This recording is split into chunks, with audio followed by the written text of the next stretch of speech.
Es como una cascada. Buenamente.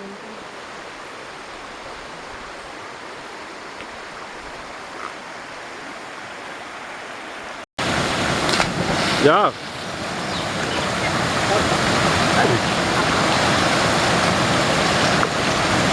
Cuidado, Felipe. ¿Te vas a tirar?